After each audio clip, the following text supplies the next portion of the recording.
ভাবনীয় আবেগঘন পরিস্থিতির সৃষ্টি হয়। একজন ধর্মীয় বক্তা হিসেবে তরুণ প্রজন্মের কাছে তার যে গ্রহণযোগ্যতা, সেই জায়গা থেকে সাবেক এই প্রধানমন্ত্রীর কফিনে তার কাঁধ মেলানো যেন এক পরম শ্রদ্ধার নিদর্শন হয়ে ওঠে। মাওলানা আজহারি যখন কফিনের এক পাশ শক্ত হাতে আঁকড়ে ধরেন, তখন তার চোখে মুখে ছিল গভীর বিষাদের ছায়া।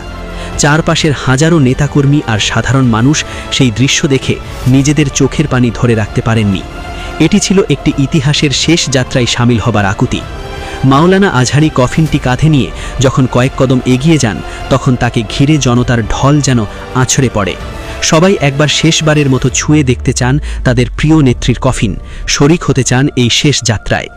ভিড়ের চাপে কফিন এগিয়ে নেওয়া দুষ্কর হয়ে পড়ছিল, তবুও মাওলানা আজহারি এবং অন্য স্বেচ্ছাসেবকরা পরম মমতা ও সম্মানের সাথে ভিড় সামলে কফিনটি গাড়ির দিকে এগিয়ে নেন।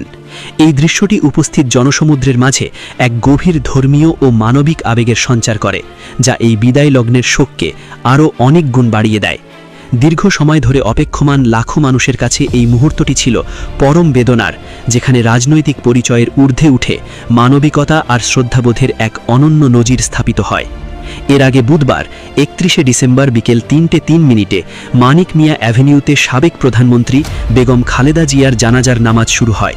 ইমামতি করেন জাতীয় মসজিদ বাইতুল মুকাররমের খতিব মুফতি আব্দুল মালেক। জানাজা স্থায়ী ছিল ২ মিনিট, যা ৩:৫ শেষ হয়।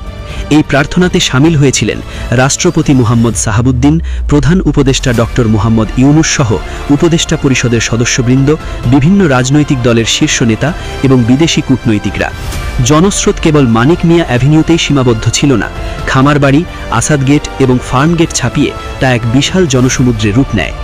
জানাজার ঠিক পূর্ব মুহূর্তে এক হৃদয় বিদারক পরিবেশের সৃষ্টি হয়, যখন বিএনপির স্থায়ী সমিতির সদস্য নজরুল ইসলাম খান প্রিয় নেত্রীর স্মৃতিচারণা করতে গিয়ে কান্নায় ভেঙে পড়েন। অশ্রু সজল চোখে তিনি বলেন, দেশনেত্রী খালেদা জিয়ার রাজনীতিতে আসা ছিল আকস্মিক, কিন্তু সময়ের পরিক্রমায় দেশের প্রয়োজনে তিনি হয়ে উঠেছিলেন অপরিহার্য। তার এই আবেগঘন বক্তব্য উপস্থিত নেতাকর্মীদের আরও বেশি শোকার্ত করে তোলে। এরপর বিএনপির ভারপ্রাপ্ত চেয়ারম্যান তারেক রহমান মায়ের আত্মার মাগফিরাত কামনায় দেশবাসীর কাছে ক্ষমা ও দোয়া প্রার্থনা করেন। উল্লেখ্য, গত ২৩ নভেম্বর থেকে রাজধানীর এভারকেয়ার হাসপাতালে চিকিৎসাধীন ছিলেন ৮০ বছর বয়সী এই প্রবীণ রাজনীতিবিদ। আইসিইউতে জীবন প্রয়াণের সন্ধিক্ষণে লড়াই করে অবশেষে গত ৩০ ডিসেম্বর ভোর ৬টায় তিনি শেষ নিঃশ্বাস ত্যাগ করেন। ৩ বারের সাবেক প্রধানমন্ত্রী এবং বাংলাদেশের প্রথম নারী প্রধানমন্ত্রী হিসেবে তার এই বিদায় ছিল একটি অধ্যায়ের সমাপ্তি। জানাজা শেষে তার নিষ্প্রাণ দেহ নিয়ে যাওয়া হয় শেরে বাংলা নগরে।